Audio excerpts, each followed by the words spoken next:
pessoal, tudo bom com vocês? Eu espero que vocês estejam bem. Hoje eu vou responder algumas perguntinhas que eu pedi para que vocês fizessem lá numa caixinha nos stories do nosso Instagram, @oparabrechó. Vocês enviaram algumas perguntas que vocês queriam saber sobre o Pará e eu tô aqui para responder. A primeira pergunta que eu recebi por lá era sobre a escolha, de onde veio a escolha pelos tons neutros. Por que que a gente só trazia tom neutro para o Pará? Não é bem uma verdade, a gente não traz só os tons neutros, né? A gente traz cores também de vez em quando. Não é tão presente atualmente, já foi mais presente, mas eu vou explicar para vocês por que que temos essa paleta em tons terrosos e preto, branco e tal. Vamos lá. O brechó começou com um desapego. Um desapego é pessoal, né? E eu sempre tive meio que essa queda pelos tons neutros. Quando eu comecei o brechó, inclusive, eu já usava tons neutros. Eu usava mais preto, branco, cinza, marrom, essas cores. Já tinha essa preferência.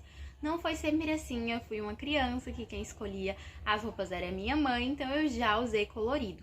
Mas assim que eu passei por essa mudança de estilo e que foi a primeira vez, foi quando pela primeira vez eu pude ter dinheiro para comprar as minhas roupas do jeito que eu queria, né, escolher e tal, eu já tinha essa predileção por tons neutros. E por isso o desapego era basicamente coisas que eu já tinha e que eu queria passar para frente. Tivemos uma revolução aí em 2020, 2021, que foi quando a Alpará passou de hobby a um negócio. Eu falei, não, isso aqui tem que se transformar num negócio, tem que ter uma marca, uma cara e etc. Eu defini que essa carinha da Alpará seria artesanal, coisa do campo, uma coisa mais natural e tal, mas que incorporaria cores. Por quê? Porque eu falei, não tem que ser sobre mim. A Alpará tem que ser para as pessoas. E se as pessoas gostam de roupas coloridas, nós vamos testar roupas coloridas por aqui.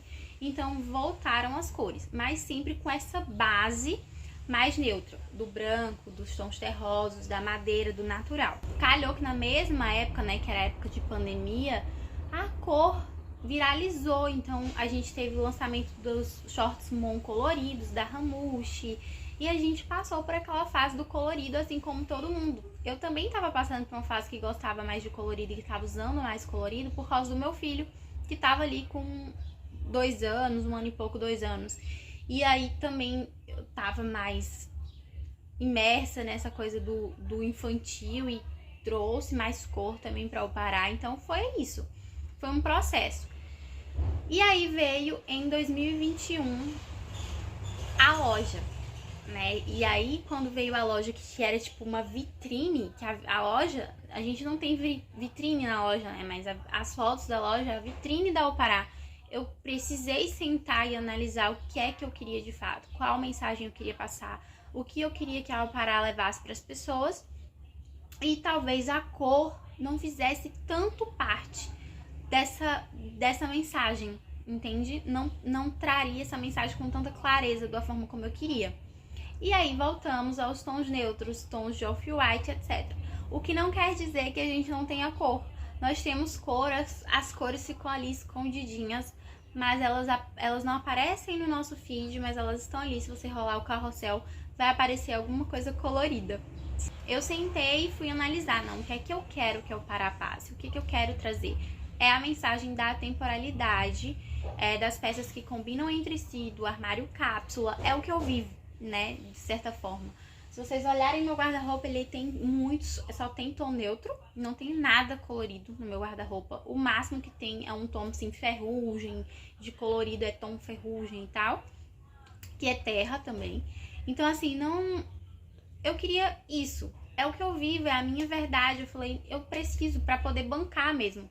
Até porque eu não conseguia vender tão bem as peças coloridas, tanto quanto as peças neutras, justamente porque eu acho que não fazia parte da minha personalidade. Então eu não sabia defender tão bem os tons mais, as cores, tanto tão bem quanto os tons neutros. A segunda pergunta, eu acredito que ela já foi até mais debatida lá no nosso perfil do Instagram, mas que muita gente continua tendo dúvidas, é em torno do nosso nome, Opará, de onde vem, por que esse nome? Opará é o nome que os povos indígenas deram ao Rio São Francisco. Então eles colocaram o nome de Opará, ao Velho Chico. Para quem não sabe, eu sou natural de Xique-Xique, Bahia, mas a Opará nasceu em Juazeiro. Foi lá que eu comecei a ter essa ideia de vender roupa usada do consumo consciente, etc.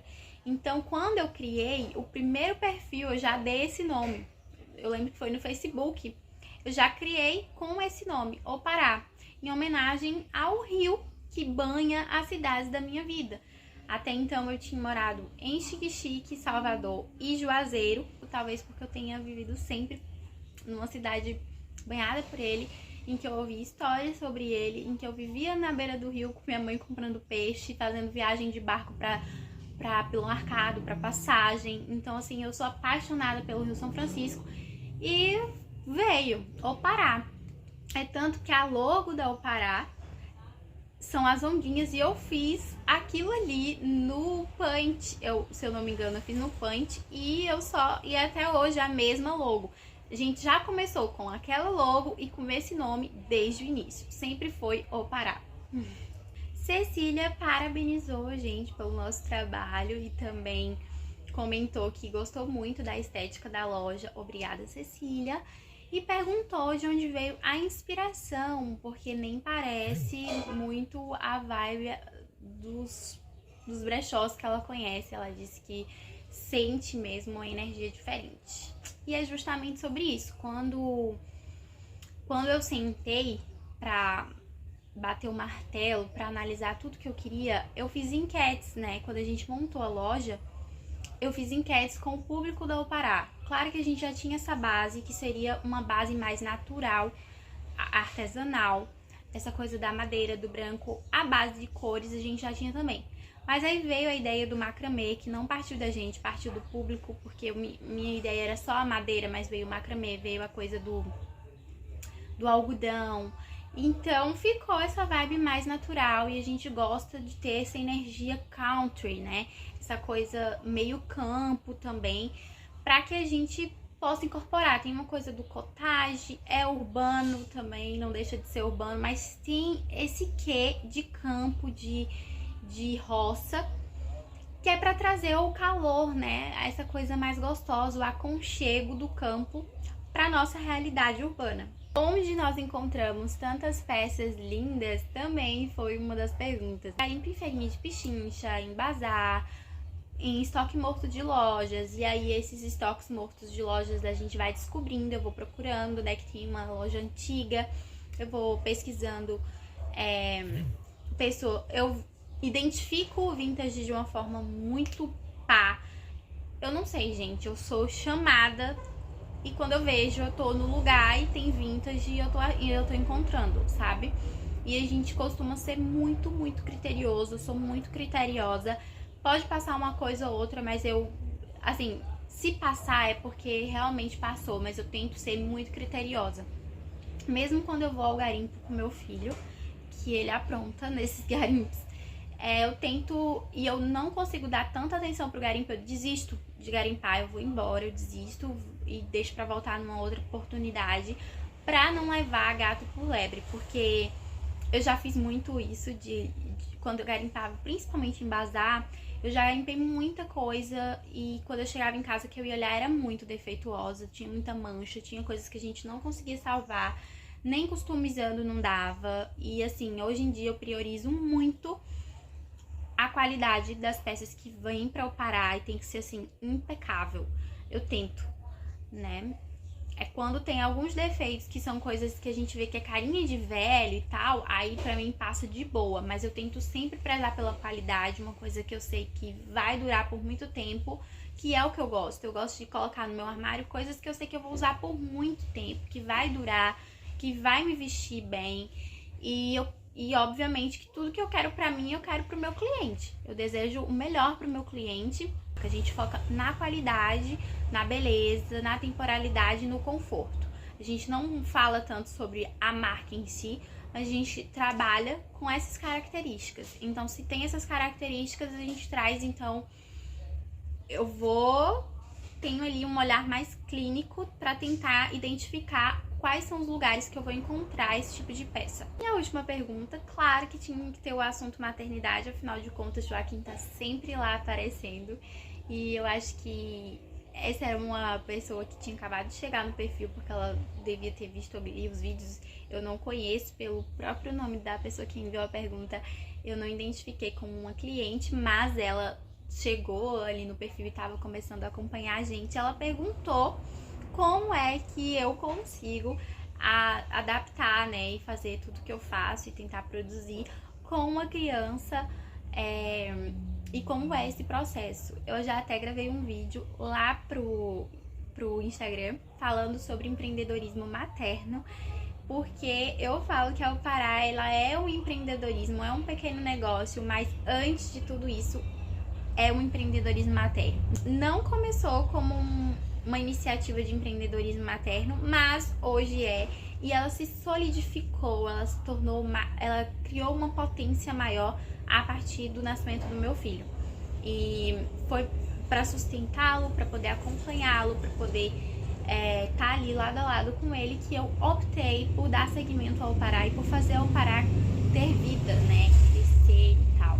Eu não vou dizer que é fácil, é o que eu falei lá no vídeo, não é fácil, é bem desafiador, é muito difícil, às vezes dar conta das duas coisas, e quando as coisas estão acontecendo full time, né, porque nem sempre, nesse período, agora que eu tô gravando o vídeo, ele tá na escola, só que daqui a pouquinho, eu já tô pensando, daqui a pouquinho eu tenho que finalizar esse vídeo, porque eu vou precisar buscá-lo na escola. E é isso, então a gente funciona meio que full time, a cabeça tá numa coisa, mas ao mesmo tempo tá em outra, não é fácil, mas é muito delicioso também, porque é uma oportunidade que eu tenho de acompanhar o meu filho, de ter esse acompanhamento, de saber, de estar presente com ele, e ao mesmo tempo ser presente no meu trabalho e desenvolver o que eu amo, que é fazer isso aqui, fazer comunicação, mexer com moda sustentável e consumo consciente, e vários outros assuntos que a gente aborda, porque tudo vai ser acontecendo na Au-Pará de acordo com a nossa vivência. Então, não dá pra separar uma coisa da outra, é desafiador, mas tamo indo e é muito gostoso. E é isso, eu espero que da próxima vez que eu lance caixinhas de perguntas, tenhamos mais perguntas pra responder. Por enquanto foi só isso, eu espero que vocês tenham gostado desse vídeo e até a próxima.